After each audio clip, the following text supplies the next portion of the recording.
برہان میں غامدی صاحب نے قتل مرتد پر بحث کی ہے، اور انہوں نے جہاں سے اس کا آغاز کیا ہے وہاں پر ان کی عبارت یہ ہے، حدود و تعزیرات پر اصل میں یہ بحث ہے۔ برہان یہ ان کی کتاب ہے، مورد جو ان کا ادارہ ہے وہاں سے چھپی ہے، اور کسی نے سوال ان سے کیا ہے تو ارشاد فرماتے ہیں کہ دوسرے سوال کا جواب یہ ہے کہ ارتداد کی سزا کا یہ مسئلہ، یعنی مرتد کو قتل کرنا، محض ایک حدیث کا مدعا نہ سمجھنے کی وجہ سے پیدا ہوا ہے۔ ابن عباس کی روایت سے یہ حدیث بخاری میں اس طرح نقل ہوئی ہے، من بدل دینہ فاقتلوا، جو شخص اپنا دین تبدیل کرے اسے قتل کر دو۔ یہ حدیث بخاری میں آئی ہے، انہوں نے پوری دیانتداری کے ساتھ یہاں پر نقل کی ہے، اور تحریر فرمایا ہے کہ ہمارے فقہاء اسے بالعموم ایک حکم قرار دیتے ہیں جس کا اطلاق ان کے نزدیک ان سب لوگوں پر ہوتا ہے جو زمانہ رسالت سے لے کر قیامت تک اس زمین پر کہیں بھی اسلام کو چھوڑ کر کفر اختیار کریں گے۔ بالکل درست ترجمانی کی ہے۔ امت کے تمام فقہاء نے، چاہے ان کا تعلق کسی بھی مسلک سے ہو، حنفیوں یا شافعیوں یا کوئی بھی مسلک ہو، انہوں نے اسی حدیث سے عمومی طور پر یہ حکم سمجھا ہے کہ جب بھی کوئی مسلمان مرتد ہو جائے گا، اللہ کے دین کی قبولیت کے بعد جب بھی کوئی شخص کفر کو دوبارہ پھر قبول کرنا چاہے گا یا پھر اس میں جانا چاہے گا، چاہے وہ ابن عن جدن، باپ دادا سے مسلمان ہے وہ، یا جس نے اسلام قبول کیا ہے وہ، دونوں کہیں بھی اسلام کو چھوڑ کر کفر اختیار کریں گے تو ان فقہا کی مرضی رائے کے مطابق وہ مسلمان جو آزادانہ مرضی سے کفر اختیار کرے اس حدیث کی روح سے لازماً قتل کر دیا جائے گا۔ یہ انہوں نے فرمایا، اور بالکل ٹھیک ہے، ایسے ہی فقہا سمجھے۔ پوری امت خلافت راشدہ سے لے کر اب تک اس حدیث سے یہی سمجھی ہے۔ یہ وزن اس کا آپ کے ذہن میں رہنا چاہیے کہ ابو حنیفہ، شافعی، مالک، احمد بن حنبل، ابو ثور اور فلاں سب کے سب یہی سمجھے امت میں خلافت راشدہ سے لے کے اب تک۔ اس معاملے میں ان کے درمیان، یعنی مرتد کے قتل کے معاملے میں، اگر ان فقہا میں کوئی اختلاف پایا جاتا ہے تو یہ کہ اسے توبہ کی مہلت دی جائے گی یا نہیں، ایک۔ اور فقہائے احناف، ہم اس عبارت کو وقت کو بچانے کے لیے آسان لفظوں میں پڑھ رہے ہیں، اور حنفی فقہا کے نزدیک عورت کا مسئلہ ہے، تو تحریر فرماتے ہیں کہ عورت کا مستثنیٰ ہے۔ حنفی فقہا کے نزدیک عورت اگر مرتدہ ہو جائے تو اسے قتل نہیں کیا جائے گا، اور ایک یہ کہ اسے توبہ کی مہلت دی جائے گی۔ یہ سب فقہا کے ہیں کہ توبہ کی مہلت دی جائے گی، ایک بات بالکل درست تحریر فرمایا، اور عورت کا مستثنیٰ ہونا یہ خود حنفی فقہا نے بالکل تحریر فرمایا، صحیح فرمایا۔ ان کے علاوہ باقی، یعنی یہ دو چیزیں اگر آپ چھوڑ دیں، عورت اور توبہ کی مہلت دینا، تمام فقہا اس بات پر متفق ہیں کہ ہر مرتد کی سزا، خواہ وہ عورت ہو یا مرد ہو، سوائے حنفیوں کے کہ وہ عورت کو استثناء دیتے ہیں، اسلامی شریعت میں قتل ہے۔ یہ تو بالکل ٹھیک ترجمانی انہوں نے فرمائی۔ فرماتے ہیں لیکن فقہا کی یہ رائے محل نظر ہے، پوری امت کے فقہا نے اب تک جو کچھ سمجھا ہے اور جو میں محترم جاوید احمد غامدی صاحب سمجھ رہے ہیں، وہ فرماتے ہیں کہ اس ساری امت کے جتنے فقہا نے جو کچھ سمجھا ہے اس پر غور کر لینا چاہیے۔ رسول اللہ صلی اللہ علیہ وسلم کا یہ حکم تو بے شک ثابت ہے، مگر ہمارے نزدیک کوئی حکم عام نہ تھا، یعنی جو پوری امت کے فقہا اسے عمومی حکم سمجھتے رہے، یہ ہمارے نزدیک عام نہیں ہے۔ ہم اب اس کی حد بندی کر رہے ہیں۔ پہلے عام تھا، پوری امت یہ سمجھتی رہی کہ جو بھی دین بدلے اسے قتل کر دو سوائے عورت کے، حنفی وہ بھی حنفیہ کے ہاں۔ لیکن میں یہ سمجھا ہوں کہ پوری امت کے فقہا کو اس حدیث کے سمجھنے میں غلطی ہوئی ہے، اور میں اسے صحیح سمجھ سکا ہوں، یہ ان کا دعویٰ ہے۔ کہتے ہیں کہ یہ حکم صرف انہی لوگوں کے ساتھ خاص تھا جن پر آپ نے براہ راست اتمام حجت کیا، جن کو حضور صلی اللہ علیہ وسلم نے پورا دین پہنچا دیا۔ پھر وہ لوگ اس زمانے میں مرتد ہو گئے، یہ صرف انہی کے لیے خاص تھا، باقی پوری امت اس میں نہیں ہے۔ اور جن کے لیے قرآن مجید میں مشرکین کی اصطلاح استعمال کی گئی ہے۔ اب اس باریک فرق کو سمجھیں کہ قرآن نے جنہیں مشرک کہا ہے، فرماتے ہیں یہ حکم ان کے لیے ہے۔ ہم کہتے ہیں وہ مشرک نہیں ہے، وہ مرتد ہے۔ مشرکین پر کوئی جبر ہے ہی نہیں۔ مشرکین جو قرآن جنہیں مشرک کہتا ہے انہیں کھلی آزادی تھی، وہ رہیں۔ 9 ہجری میں حضرت رسالت پناہ صلی اللہ علیہ وسلم نے سیدنا ابوبکر اور علی رضی اللہ عنہما کو بھیجا کہ جا کے اعلان کرو، 8 ہجری میں مکہ مکرمہ فتح ہوا ہے، 9 ہجری میں اعلان کرو جا کر کہ آئندہ سال جو 10 ہجری آ رہا ہے حج، اس میں کسی مشرک کو اجازت نہیں ہے کہ وہ حج کے لیے آئے۔ اگر یہ قتل کا حکم مرتد کی بجائے مشرک کا ہوتا تو ان کو تو قتل کر دینا چاہیے تھا۔ ہمارے نزدیک مشرکین سوائے حربی مشرک ہونے کے کوئی ہے ہی نہیں وجہ انہیں قتل کرنے کی۔ وہ فرماتے ہیں کہ جن کو رسول اللہ صلی اللہ علیہ وسلم اتمام میں حجت کیا تھا، نبی کریم صلی اللہ علیہ وسلم نے مکہ مکرمہ والوں کو صاف نہیں بتا دیا تھا کہ میں خدا کا رسول ہوں؟ کیوں نہیں قتل کر دیا تھا؟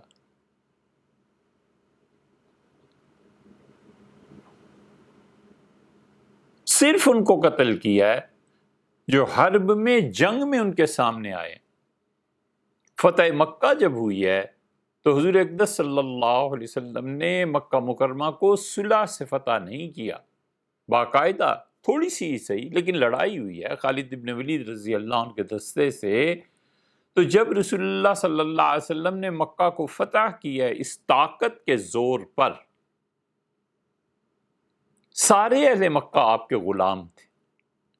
اس دن آپ چاہتے تو اہل مکہ کو، ان کی عورتوں کو باندیاں اور مردوں کو غلام بنا لیتے، لیکن رسول اللہ صلی اللہ علیہ وسلم انتم الطلقاء، تم آزاد ہو۔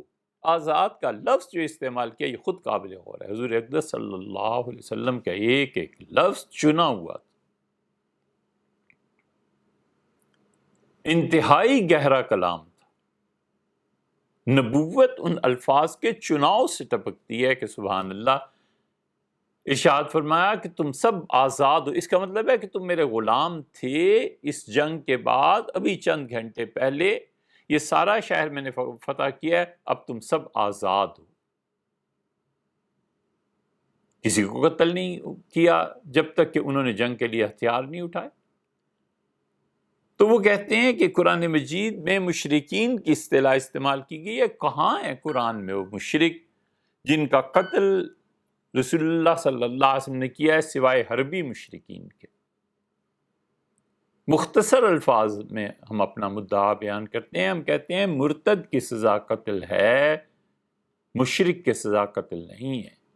حتیٰ کہ سیدنا عمر رضی اللہ عنہ سے بیت اللہ میں کھڑے ہو کر ایک عیسائی سوال کرتا ہے اور کہتا ہے مجھے انصاف چاہیے، اور سیدنا عمر رضی اللہ عنہ امیر المومنین ہیں، بیت اللہ میں کھڑے ہونے والے شخص کا فیصلہ فرماتے ہیں۔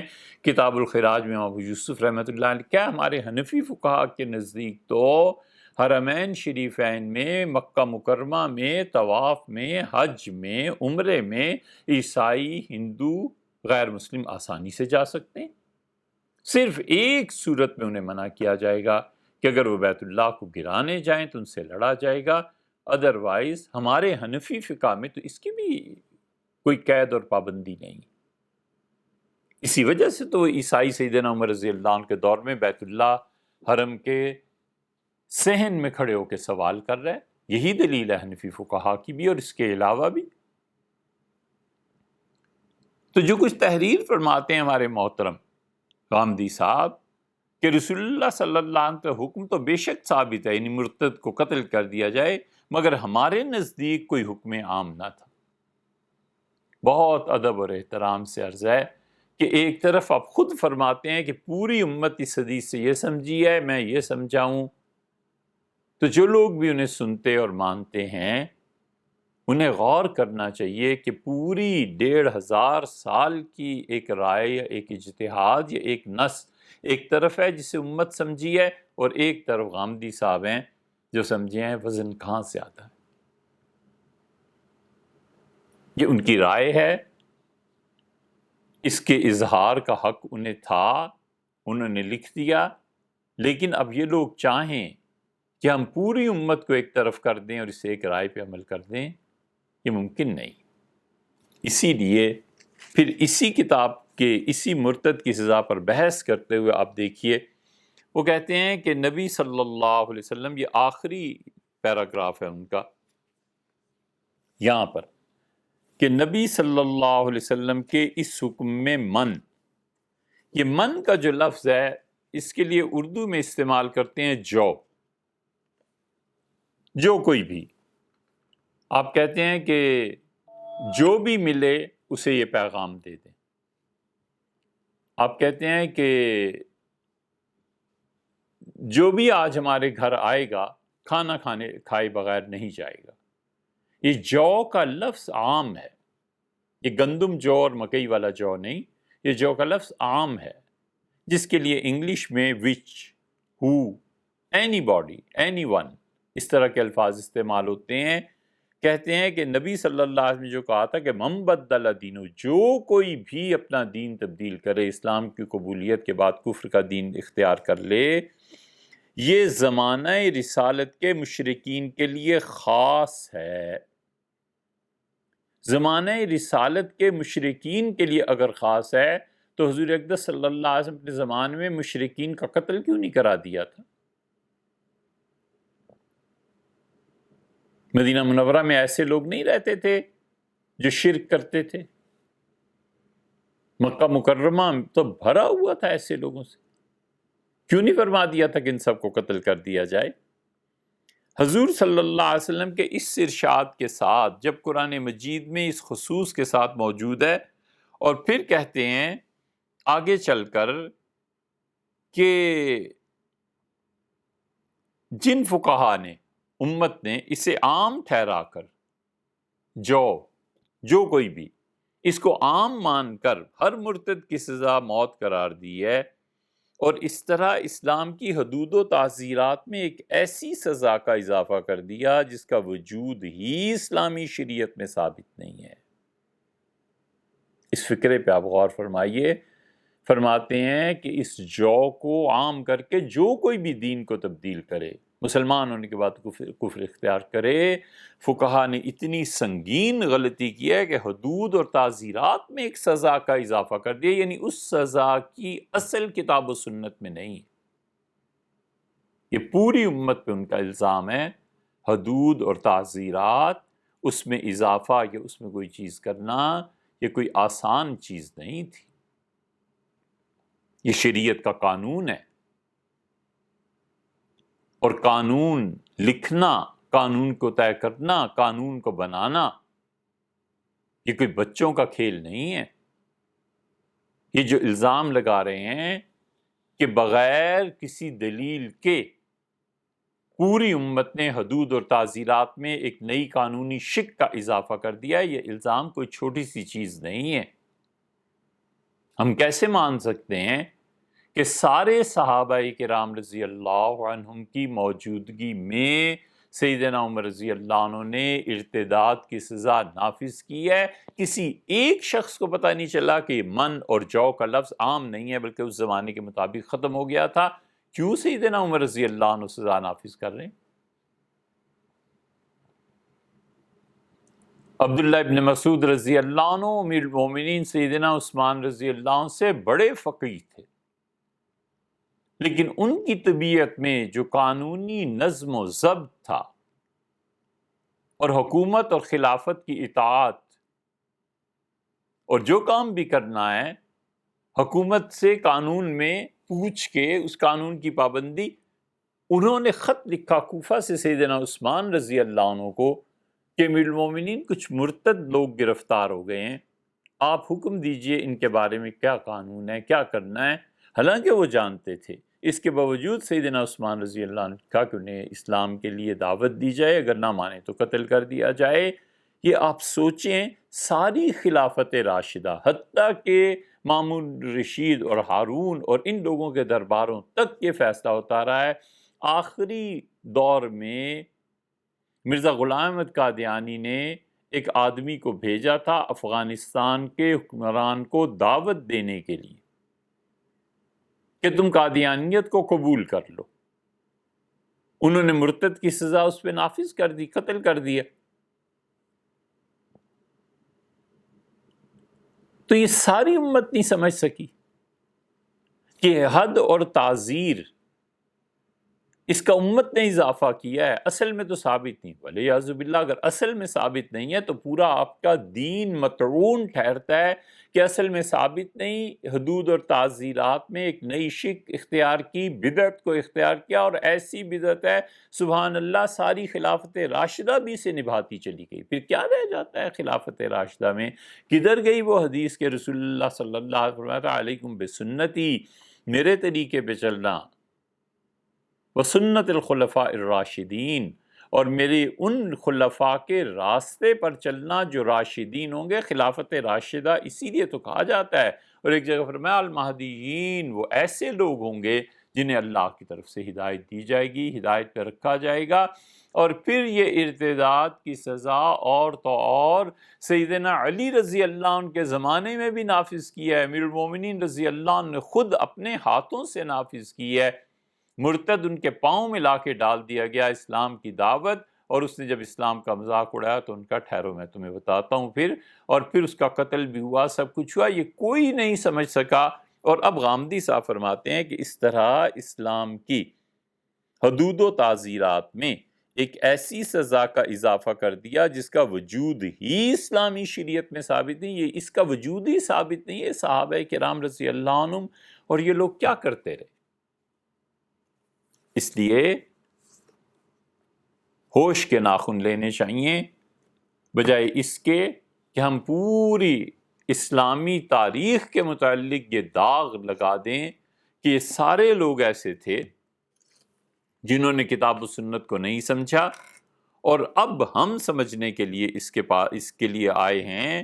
یہ بڑی جسارت کی بات ہے، بہت زیادہ خراب بات ہے، نہیں کرنی چاہیے۔ ہمیں اپنے اسلاف پہ اعتماد کرنا چاہیے۔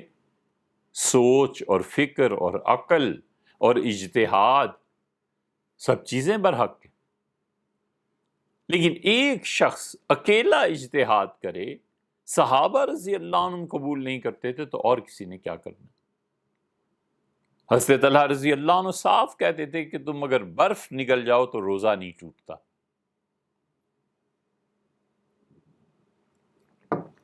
کس نے مانا ہے حضرت کے اجتہاد کو؟ کوئی قائل نہیں ہوا۔ عامش اتنے بڑے تابعی تھے، وہ کہتے تھے روزہ بند ہوتا ہے جب سورج طلوع ہو، یہ جو تم صبح صادق کے ساتھ کرتے ہو اس کے بعد بھی 1.5 گھنٹہ گنجائش رہتی ہے۔ اب ایک آدمی کہے کہ عامش رحمۃ اللہ علیہ کی رائے یہ تھی، امت نے کب قبول کیا؟ کسی نے نہیں مانا۔ سیدنا بلال رضی اللہ عنہ کہتے تھے ایک جان اللہ کی راہ میں قربانی کرنی ہے تو بجائے دمبے بکرے کے مرغ ذبح کر دو، اور کر دیتے تھے مرغ ذبح۔ کس نے مانا؟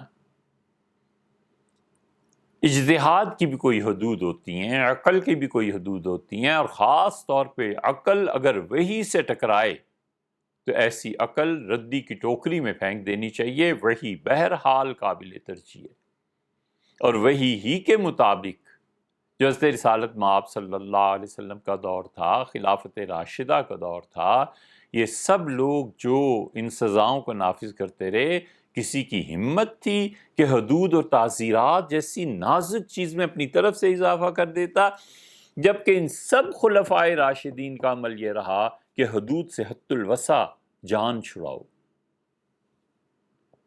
سیدنا ابوبکر رضی اللہ عنہ کے سامنے کیس آ گیا تھا تو ان کا چھوڑو اس بات کو، جب اس سے زیادہ اصرار کیا تو فرمایا پھر عمر کے پاس جاؤ، میرے پاس مت آؤ۔ سیدنا عمر رضی اللہ عنہ نے سزا سنائی اور آخر پہ فرمایا کہ بئس ابو انت، تو بہت ہی بدترین باپ ہے اس دنیا کا، اللہ سترت بنتک، اپنی بیٹی کے ایک گناہ پہ پردہ نہیں ڈال سکا اور اٹھ کے عدالت میں آ گئے۔ یہ مزاج تھا شریعت کا، یہ مزاج ہے سیدنا عمر رضی اللہ عنہ کا کہ حدود اور تعزیرات اور پبلک کو مارنا اور لوگوں کو پکڑنا اور یہ اور وہ، اس سے ذرا حوصلے سے کام لو، ایسے نہ کرو۔ سعد رضی اللہ عنہ خط لکھ رہے ہیں کہ یہ چور ہے، اس کا ہاتھ کاٹ دیں، فرماتے ہیں نہیں سعد، اس کا ہاتھ نہیں کاٹا جا سکتا، نہیں ایسے نہیں ہو سکتا۔ کتنے ہی واقعات ہیں۔ اس لیے جو مجتہد اجتہاد کرنا چاہے، یہ بھی تو پتہ ہونا چاہیے کہ اس اجتہاد کی زد جا کر کن افراد پر پڑتی ہے، اور خدا کا سارا دین مطعون ٹھہرتا ہے 1500 سال کے آپ کے فقہا، تابعین، تبع تابعین، صحابہ کرام رضی اللہ عنہ، خلافت راشدہ، سب کے سب اس چیز کو نہیں سمجھے۔ وہ خود فرماتے ہیں کہ پوری امت ایک طرف ہے لیکن یہ ایک طرف